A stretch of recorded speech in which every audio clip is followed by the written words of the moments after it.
नमस्कार दोस्तों, मैं मस्तान सिंह नागर स्वागत करता हूं आपका आपके अपने यूट्यूब चैनल में। दोस्तों, कंप्यूटर के क्वेश्चंस, मैं ये वीडियो बना रहा हूं कंप्यूटर पर आधारित क्वेश्चंस की। इन वीडियो को मैं किसी बिजनेस के तौर पर इस्तेमाल नहीं करूंगा। अगर किसी प्रतियोगी को इच्छा है कि वीडियो को देखें तो वो पर्सनली मुझे बता दें, मैं उन्हें वीडियो सेंड कर दूँगा। अन्यथा मैं इस वीडियो को किसी को भी नहीं भेजूँगा। तो एक बात और कहना चाहूँगा कि इसमें जितने भी क्वेश्चन होंगे उसे आप केवल रफ कॉपी में लिख कर देखेंगे, फेयर कॉपी में नोट नहीं करेंगे। क्यों? क्योंकि आपका समय वेस्ट होगा। इससे अच्छा है कि आप अपने सामने वीडियो को रख लें और अपनी कॉपी में जो है रफ कॉपी में आप क्वेश्चन को नोट करते चलें, केवल रफ कॉपी में तेज़ी के साथ, ताकि आपका समय भी बच जाएगा और आपके अच्छे अच्छे क्वेश्चन भी याद हो जाएंगे। तो इसी उम्मीद के साथ में चलते हैं क्वेश्चन की तरफ। नंबर 1, कंप्यूटर नेटवर्किंग के मानक मॉडल हैं। कंप्यूटर नेटवर्किंग के मानक मॉडल हैं, तो राइट आंसर हो जाएगा ऑप्शन सी, ए और बी दोनों। तो याद रखिएगा। क्वेश्चन नंबर 2, TCP/IP मॉडल को किस नाम से जाना जाता है? तो राइट आंसर हो जाएगा DoD मॉडल, अर्थात department of defence. Department of defence. तो ऑप्शन सी इसका राइट आंसर हो जाएगा। TCP/IP मॉडल को किस नाम से जाना जाता है? तो DoD model, department of defence. Question number 3, ISO OSI reference model, ISO OSI संदर्भ मॉडल में परतों की संख्या कितनी होती है? परतों की संख्या कितनी होती है? तो इसका राइट आंसर हो जाएगा 7। ये क्वेश्चन इस तरह का क्वेश्चन है, नहीं बस याद रखना है।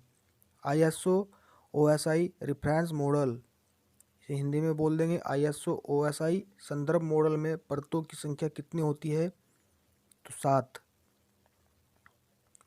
एग्जाम में आता है ऐसा क्वेश्चन, तो सीधे सीधे ही इसका आंसर हमें याद रखना है। क्वेश्चन नंबर 4, ISO OSI संदर्भ मॉडल में प्रेजेंटेशन लेयर के क्या कार्य हैं?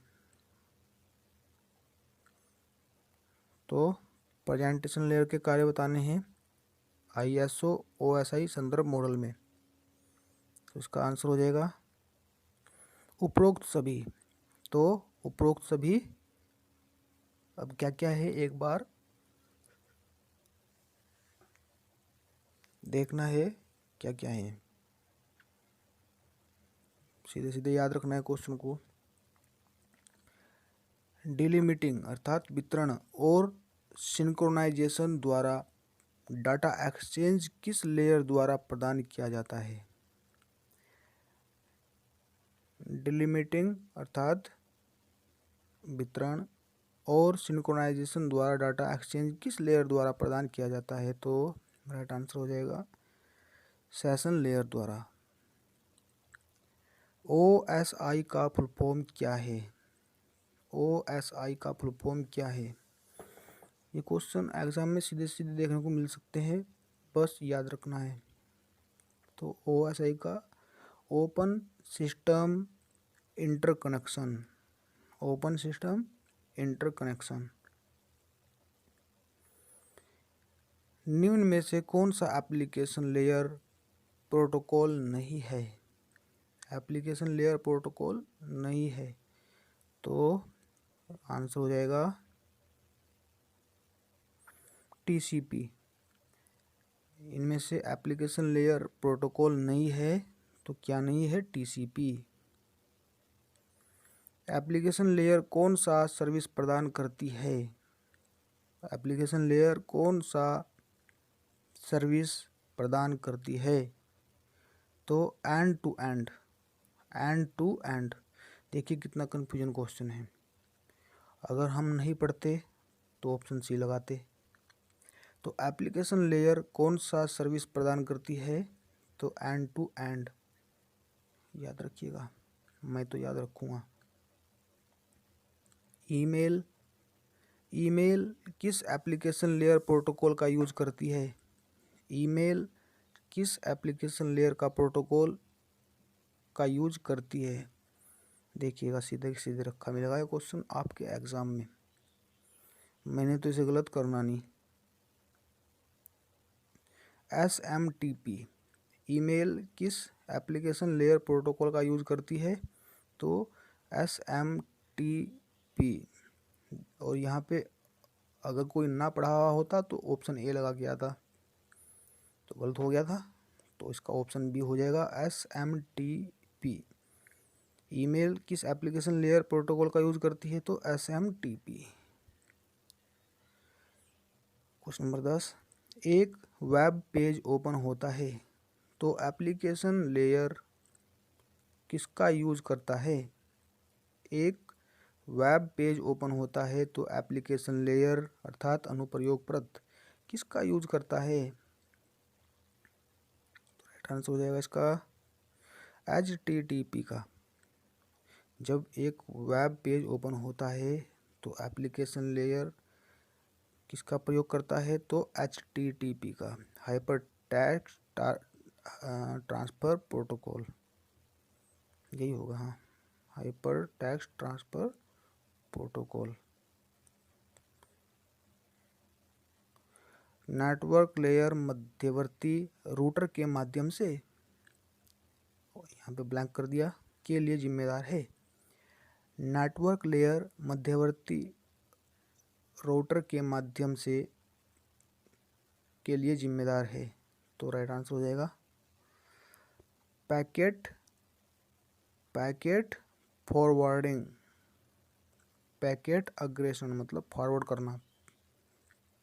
तो नेटवर्क, एक बार देखते हैं दोबारा से, नेटवर्क लेयर मध्यवर्ती रूटर के माध्यम से पैकेट फॉरवर्डिंग के लिए जिम्मेदार है, पैकेट अग्रेषण के लिए जिम्मेदार है, सीधे सीधे याद रखना है बस। नेटवर्क डिवाइस का रिपीटर्स, नेटवर्क डिवाइस का रिपीटर्स अर्थात पुनरावर्तक, रिपीटर्स तो आप जानते ही हैं, मैं भी जानता हूँ। नेटवर्क डिवाइस का रिपीटर्स OSI मॉडल की किस लेयर को ऑपरेट करती है? क्वेश्चन समझ में आ गया तो आंसर आसानी से याद रह जाएगा। नेटवर्क डिवाइस का रिपीटर्स OSI मॉडल की किस लेयर को ऑपरेट करती है? तो फिजिकल लेयर अर्थात लेयर 1 को, फिजिकल लेयर / ओब्लिक लेयर 1 को। तो याद रखिएगा, नेटवर्क डिवाइस का रिपीटर्स OSI मॉडल की किस लेयर को ऑपरेट करता है? तो फिजिकल लेयर या फिर लेयर 1 को। कंप्यूटर नेटवर्किंग का ब्रिज OSI मॉडल की किस लेयर को ऑपरेट करती है? देखते हैं क्या होगा इसका answer. Layer data link layer 2, data link layer 2।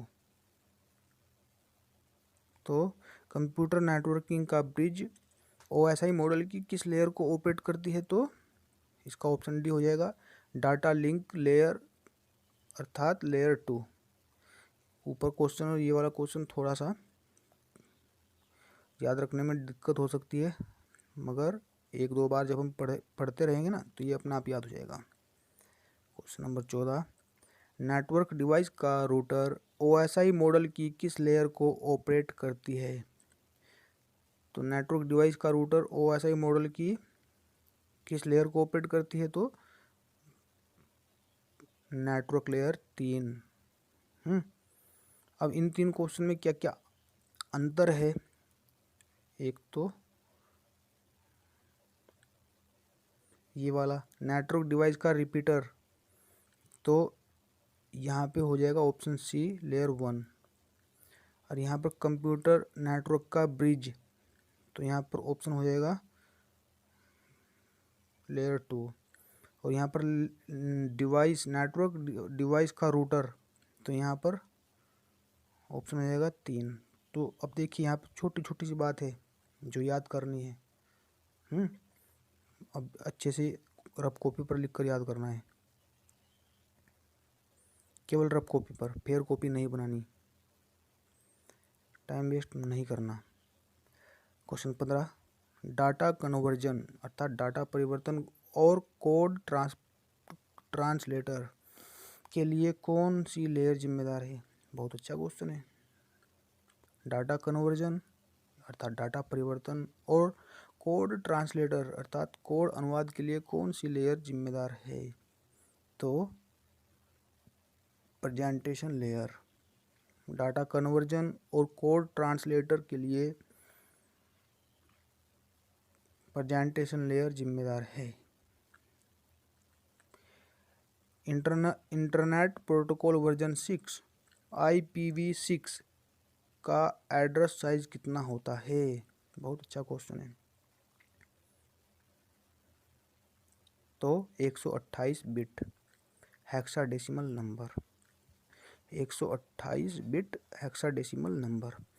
तो क्वेश्चन नंबर 16 हो जाएगा इंटरनेट प्रोटोकॉल वर्जन 6 IPv6 का एड्रेस साइज होता है 128 बिट हेक्साडेसिमल नंबर। अब देखिएगा IPv6 का फुल फॉर्म अगर आ गया एग्ज़ाम में तो इंटरनेट प्रोटोकॉल वर्जन 6। अब यहाँ पे आया इंटरनेट प्रोटोकॉल वर्जन 4 का एड्रेस साइज कितना होता है? तो 4 का साइज कितना होगा? 32 बिट। इंटरनेट प्रोटोकॉल वर्जन 4 का एड्रेस साइज कितना है? तो 32 बिट। और इंटरनेट प्रोटोकॉल वर्जन 6 IPv6 का एड्रेस साइज कितना है? अभी ऊपर क्वेश्चन था तो ऊपर था 128 bit. Question number 18, transport layer protocol क्या है? ट्रांसपोर्ट लेयर प्रोटोकॉल क्या है? तो ट्रांसपोर्ट लेयर प्रोटोकॉल होगा ए व बी दोनों, ए व बी दोनों, TCP और UDP।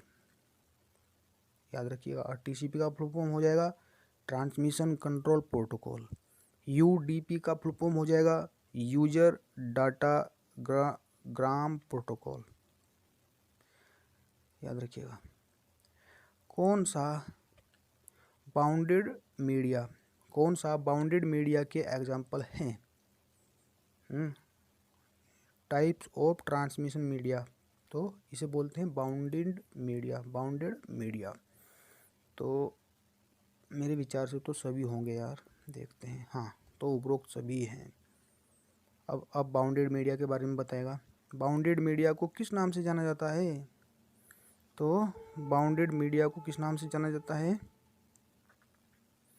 ए व सी दोनों, ए और सी। ए में क्या है? वायर्ड मीडिया, और ऑप्शन सी में हो जाएगा गाइड मीडिया। तो वायर्ड और गाइड मीडिया को हम बाउंडेड मीडिया कहते हैं। कैसे याद रखना है आप जाने, मैं तो सीधे सीधे याद रख लूँगा। बाउंडेड मीडिया को किस नाम से जाना जाता है? तो वायर्ड मीडिया और गाइड मीडिया। मेरी अंग्रेजी थोड़ी वीक है, अगर तो सही से ना समझ पाए तो अपने आप एडजस्ट कर लेना। लोन नेटवर्क कितनी डिस्टेंस तक वर्क कर सकता है? देखिएगा कितना अच्छा क्वेश्चन है, इतना अच्छा क्वेश्चन है कि UKSSC ऐसा क्वेश्चन जरूर पूछेगी। क्यों? क्योंकि UKSSC का काम ही बाल की खाल निकालना है। अरे भाई, लोन के बारे में तो सब जानते हैं, लोकल एरिया नेटवर्क, स्थानीय क्षेत्रीय नेटवर्क, मगर अब वो कितने किमी के दायरे में होगा? देखिए, लोन के बारे में थोड़ी सी बात अगर कर ली जाए तो यह ऑफिस टू ऑफिस को ही जोड़ता है। आपका एक क्षेत्र होगा, अपना एक छोटा क्षेत्र होगा, तो उसी में जोड़ता है। तो छोटा है तो छोटे में जोड़ेगा ना। तो अब मिनिमम कितना हो सकता है, अब वो देखना है। मैं तो अपनी ज़िंदगी में पहली बार इस क्वेश्चन को पढ़ रहा हूँ, तो मिनिमम लगाने की कोशिश करें तो मिनिमम से थोड़ा सा ज़्यादा लगाए। अब देखते हैं क्या होगा। 2 किमी, 2.5 किमी, 2.5 किमी। तो लॉन नेटवर्क कितनी डिस्टेंस तक वर्क करता है? तो ये 2.5 किमी तक करता है। 2.5 किमी के अंदर, 2.5 किमी के अंदर जितने भी ऑफिसेज होंगे, जितने भी आपके कुछ भी आ जाएगा यहाँ पर, तो वो लॉन लोकल एरिया नेटवर्क के दायरे में आता है। तो 2.5 किमी है ना, याद रखिएगा। लॉन टोपोलॉजी कितने प्रकार की होती है? ये है क्वेश्चन, ज़बरदस्त। तो देखते हैं, ऑप्शन सी ही लगाऊंगा, क्या होता है। हाँ राइट है, ऑप्शन सी है। तो लॉन टोपोलॉजी कितने प्रकार की होती है? तो वो 3 प्रकार की होती है। LAN लॉन, लॉन में भी 3 शब्द हैं, मगर ये जरूरी नहीं है। लॉन 3 के 3 लॉन हैं हमारे पास में, याद भी रह गया, हमारे पास में तो 3 लॉन हैं। अच्छा जी, तो याद रह गया 3 लॉन। क्या था? लॉन टोपोलॉजी कितने प्रकार की होती है? तो 3 प्रकार की। लॉन टोपोलॉजी में शामिल नाम कौन कौन से हैं? ये कितना मस्त क्वेश्चन है, वाह, बहुत बढ़िया क्वेश्चन है, एग्ज़ाम में देखने को मिलेगा। तो लॉन टोपोलॉजी में शामिल कौन कौन से नाम हैं? तो पढ़ा हुआ है मेरा क्वेश्चन, ही बहुत पहले पढ़ा था मैंने, 2007 में पढ़ा था। अब 2007 से अगर याद रहेगा तो मैं तो इसमें ए ऑप्शन लगाऊंगा, और ए ही ऑप्शन ठीक है। 2007 में क्वेश्चन पढ़ा था मैंने एक बार, ये जब मैं ITI कर रहा था, उस समय कंप्यूटर के क्वेश्चन में पढ़ा था मैंने। तो लॉन टोपोलॉजी में शामिल नाम कौन कौन से हैं? तो ऑप्शन ए स्टार, बस और रिंग। क्वेश्चन नंबर 24, किस प्रकार की टोपोलॉजी के अंतर्गत सभी station control station, central station को जोड़ने वाली, मेरी अंग्रेजी थोड़ी सी वीक है। क्वेश्चन नंबर 24 है ये, किस प्रकार की टोपोलॉजी के अंतर्गत सभी स्टेशन सेंट्रल स्टेशन को जोड़ने वाली कड़ी पॉइंट टू पॉइंट हो सकती है? यह क्वेश्चन भी अच्छा है। तो स्टार किस प्रकार की टोपोलॉजी के अंतर्गत? तो यहाँ पे हम कहेंगे स्टार टोपोलॉजी के अंतर्गत। स्टार टोपोलॉजी के अंतर्गत स्टेशन सेंट्रल स्टेशन को जोड़ने वाली कड़ी पॉइंट टू पॉइंट हो सकती है। तो स्टार, याद रखिएगा, स्टार। क्वेश्चन नंबर 25, किस प्रकार की टोपोलॉजी के अंतर्गत सभी स्टेशंस एक ही कम्युनिकेशन पाथ से कनेक्ट होते हैं? एक ही कम्युनिकेशन पाथ, इसका मतलब एक ही कम्युनिकेशन रास्ता से कनेक्ट होते हैं। महत्वपूर्ण क्वेश्चन है। किस प्रकार की टोपोलॉजी के अंतर्गत स्टेशन एक ही कम्युनिकेशन पाथ से कनेक्ट होते हैं? तो बस इसे याद करने का एक ही आसान सा तरीका है। अब उसने बात की है कम्युनिकेशन पाथ, जहाँ पर उसने कम्युनिकेशन पाथ की बात कर दी, पाथ का मतलब हो गया रास्ता। अब रास्ते पर तो बस चलेगी ना, तो याद रखना है बस। किस प्रकार की टोपोलॉजी के अंतर्गत स्टेशन एक ही कम्युनिकेशन पाथ से कनेक्ट होते हैं? अरे सही है, जब बस चलेगी तो एक स्टेशन से दूसरे स्टेशन होती जाएगी, बहुत आसानी से याद हो जाएगा। मैं तो इसे एग्जाम में अब नहीं भूलूंगा। एकल संचार पथ अर्थात सिंगल कम्युनिकेशन पथ को क्या कहा जाता है? ये क्वेश्चन एग्जाम में आ गया तो आता हुआ क्वेश्चन ही गलत हो जाएगा। ये कहेंगे कि इतना आसान क्वेश्चन था, गलत हो गया। तो आसान है तो आसान का उत्तर भी देख ले फिर। रिंग, एकल संचार पथ को क्या कहा जाता है? तो इसे कहा जाता है रिंग कनेक्शन, ठीक है ना। एकल संचार पथ को क्या कहा जाता है? तो अब इसमें याद करने का भी तरीका हो सकता है। अब एक अकेला आदमी है और रिंग में घूम रहा है, एकल संचार पथ। अब एक आदमी है, एक रिंग में घूम रहा है, दौड़ लगा रहा है ना रिंग में, तो एकल संचार पथ को कहा जाता है रिंग।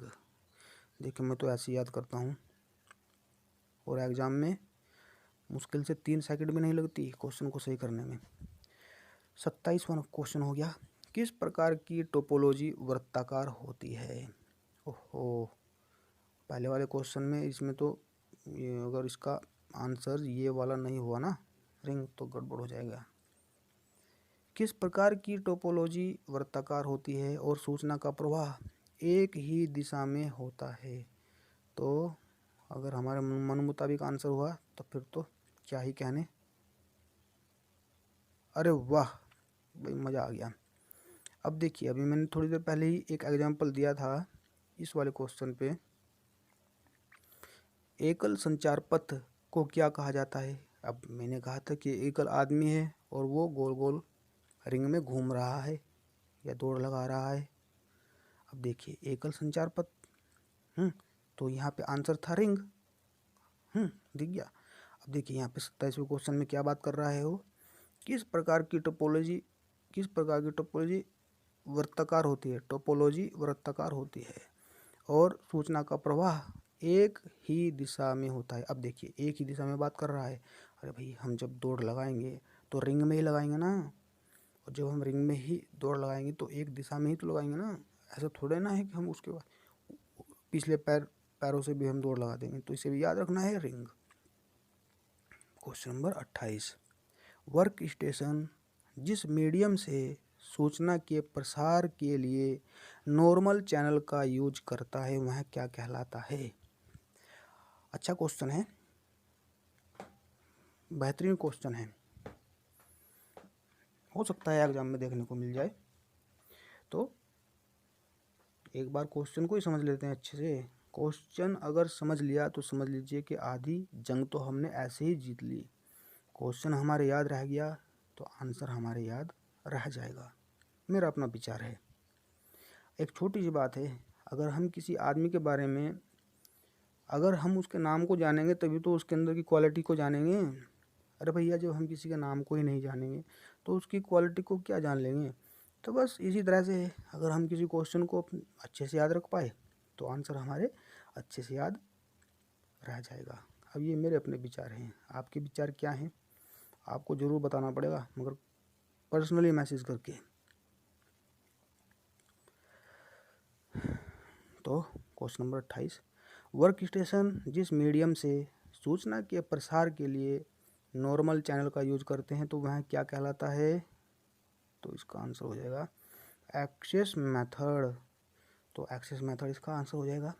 वर्क स्टेशन जिस मीडियम से सूचना के प्रसार के लिए नॉर्मल चैनल का यूज करते हैं तो उसे बोलते हैं एक्सेस मेथड। अरे भाई, जब हम क्या करते हैं, सूचना का प्रसार करते हैं, तो उसके लिए क्या करेंगे, एक्सेस तो करेंगे ना, कि भाई हमने एक्सेस कर दिया है। ठीक है, याद रखना है कि वर्क स्टेशन जिस मीडियम से सूचना का प्रसार, अब प्रसार कर रहा है तो अब जब हम किसी चीज़ को, किसी काम को करेंगे सबसे पहले तो एक्सेस तो करना पड़ेगा ही ना। तो एक्सेस करने के लिए याद रखिएगा CSMA/CD एक प्रकार का एक्सेस मेथड है, इसका फुल फॉर्म क्या होगा। क्वेश्चन तो बहुत ही खतरनाक है। तो ऑप्शन सी इसका हो जाएगा, carrier sense multiple access with collision detection. तो CSMA/CD एक प्रकार का एक्सेस मेथड है, इसका फुल फॉर्म क्या है। तो carrier sense multiple access with collision detection. तो याद रखिएगा CSMA की फुल फॉर्म भी एग्जाम में आ सकती है। CSMA के अंतर्गत बस किस मोड में वर्क करता है। तो CSMA के अंतर्गत बस मल्टीपल एक्सेस मोड में वर्क करता है। तो ऑप्शन ए यहाँ पर आंसर बन जाएगा। तो CSMA के अंतर्गत बस किस मॉडल में वर्क करता है, तो मल्टीपल एक्सेस, याद रखिएगा भाई। CSMA के अंतर्गत इंफॉर्मेशन फ्रेम के कोलिजन अर्थात टकराव का पता किसके माध्यम से चलता है? तो इसका आंसर हो जाएगा यहाँ पे पता लगेगा ऑप्शन बी ट्रांसमिटिंग नोड। अब देखते हैं एक बार। तो यह क्या कह रहा है? CSMA के अंतर्गत इंफॉर्मेशन फ्रेम के कोलिजन अर्थात टकराव का पता किसके माध्यम से चलता है? तो ऑप्शन बी ट्रांसमिटिंग नोड। अब देखिए, जब अब टकराव हो रहा है और वो भी किसका, इंफॉर्मेशन फ्रेम के कोलिजन का पता किसके माध्यम से चलता है? तो ट्रांसमिटिंग नोड। और ट्रांसमिटिंग नोड याद रखना, मैं तो सीधे सीधे याद रख लूँगा। क्वेश्चन नंबर 32, टोकन पासिंग भी एक अन्य प्रकार का एक्सेस मेथड है। इसके अंतर्गत किसकी मदद से शेयर्ड मीडियम में एक्सेस कंट्रोल होता है? तो यहाँ हो जाएगा कंट्रोल टोकन। बस याद रखिएगा, इतना खास क्वेश्चन नहीं है। किस एक्सेस मेथड के अंतर्गत सभी नोड्स मिलकर एक रिंग बनाते हैं? अच्छा क्वेश्चन है। तो ये होगा टोकन पासिंग। किस एक्सेस मेथड के अंतर्गत सभी नोड्स मिलकर एक रिंग बनाते हैं? तो टोकन पासिंग। टोकन लो और अपना एक रिंग बनाओ। याद रखिएगा। क्वेश्चन नंबर 34, नियमों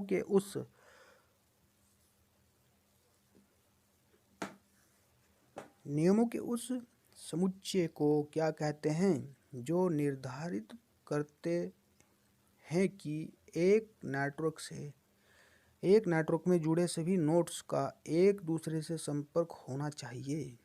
नियमों के उस समुच्चय को क्या कहते हैं जो निर्धारित करते हैं कि एक नेटवर्क में जुड़े सभी नोड्स का एक दूसरे से संपर्क होना चाहिए?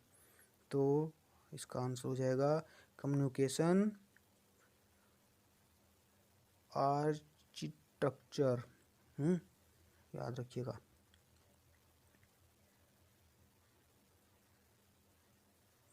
क्वेश्चन नंबर 35, असमान मॉडल्स के बीच इंफॉर्मेशन के संप्रेषण या आदान प्रदान के लिए जिम्मेदार रूल क्या कहलाते हैं?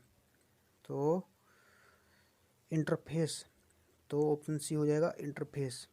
असमान मॉडल्स के बीच इंफॉर्मेशन के संप्रेषण या आदान प्रदान के लिए जिम्मेदार रूल्स क्या कहलाते हैं? तो इंटरफेस। समान मॉडल के बीच संचार के नियम क्या कहलाते हैं? तो यह भी हो जाएगा प्रोटोकॉल। एक समान मॉड्यूल के बीच संचार के नियम क्या कहलाते हैं? तो protocol. Question number 37, OSI open system interconnection model. तो फुल फॉर्म याद रखिएगा, आ सकती है एग्जाम में। के तहत कई लेयर्स होते हैं।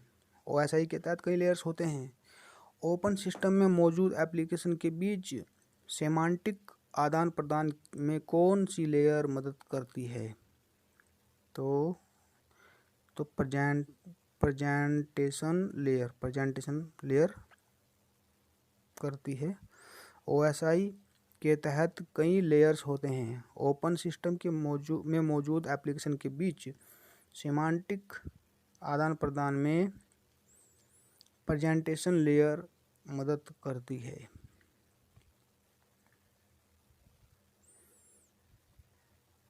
एप्लीकेशन के बीच क्वेश्चन नंबर 38, एप्लीकेशन के बीच संरचनात्मक अंतःक्रिया और संगठन के लिए परिविधि प्रदान करने वाली लेयर का नाम क्या है? तो इसे हम याद रखेंगे। ऑप्शन बी हो जाएगा सेशन लेयर। एक बार देख लीजिएगा, मुझे तो इतना खास लगता नहीं। डाटा ट्रांसपेरेंसी और विश्वसनीय स्थानांतरण के लिए जिम्मेदार लेयर का नाम क्या है? तो यह हो जाएगा ट्रांसपोर्ट लेयर। अरे सीधा सीधा है, जहाँ पर स्थानांतरण हो रहा है तो वहाँ पर ट्रांसपोर्ट तो होगा ही। बस इसमें तो याद करने के लिए एक बात पर ध्यान रखना है, स्थानांतरण की बात कर रहा है और ट्रांसपोर्ट होगा। कंप्यूटर नेटवर्क के बीच संपर्क स्थापित करने के लिए एजेंट का काम कौन करता है?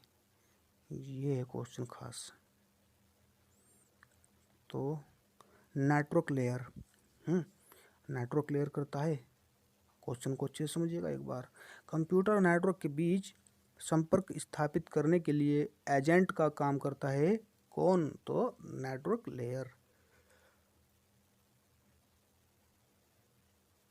क्वेश्चन नंबर 41, कंप्यूटर नेटवर्क के बीच डाटा स्थानांतरण के लिए प्रोटोकॉल और वर्क एजेंट प्रदान करने वाली और एरर को पकड़ने वाली लेयर का नाम क्या है?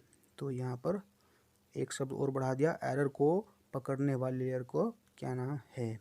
तो वहाँ है डाटा लिंक लेयर। याद रखिएगा। एक बार क्वेश्चन दोबारा से देख लेते हैं।